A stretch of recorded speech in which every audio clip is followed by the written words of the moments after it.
Hello. I want to talk about why we tap on the negative in EFT. I know a lot of people find it very difficult and very strange, and that includes therapists. We have so much emphasis on positive thinking, CBT, looking at the thoughts that we're having and what's the evidence for them and so on, and what might we look at things in a different way. It really does seem so counterintuitive in EFT that we say, even though I have this problem, and then we tap round the points, naming the negative problem. Why are we doing this?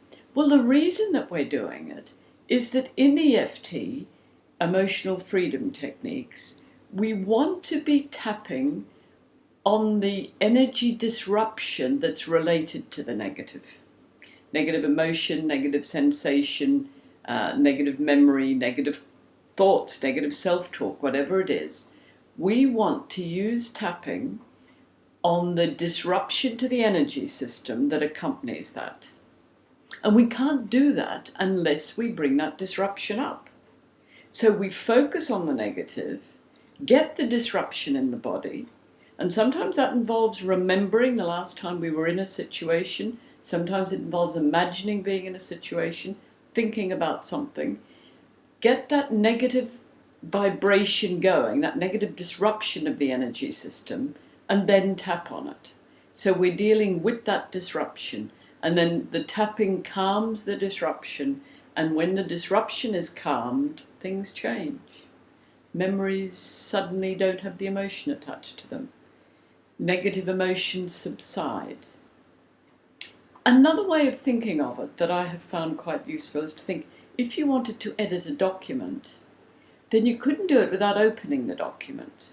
Just as we open ourselves to the negative in tapping. If you were editing a document in Word, you would have to open it, focus on what's there, make the changes that you want to, and then you save it with the changes. And that's what we do with memories. We edit memories all the time anyway. Every time we remember anything, what we store again is not what we retrieved. It's an edited version of it.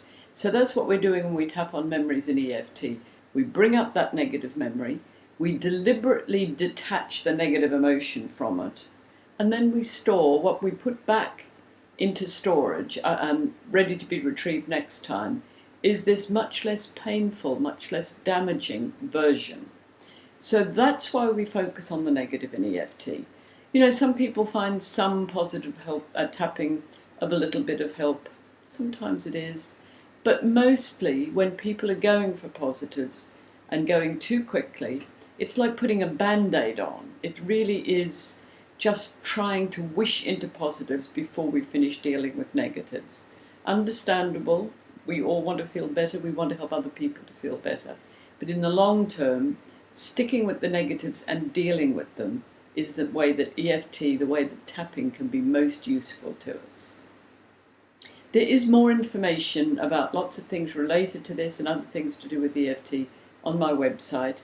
A lot of free audios, free downloads. It's www.judybyrne.co.uk. That's JUDYBYRNE.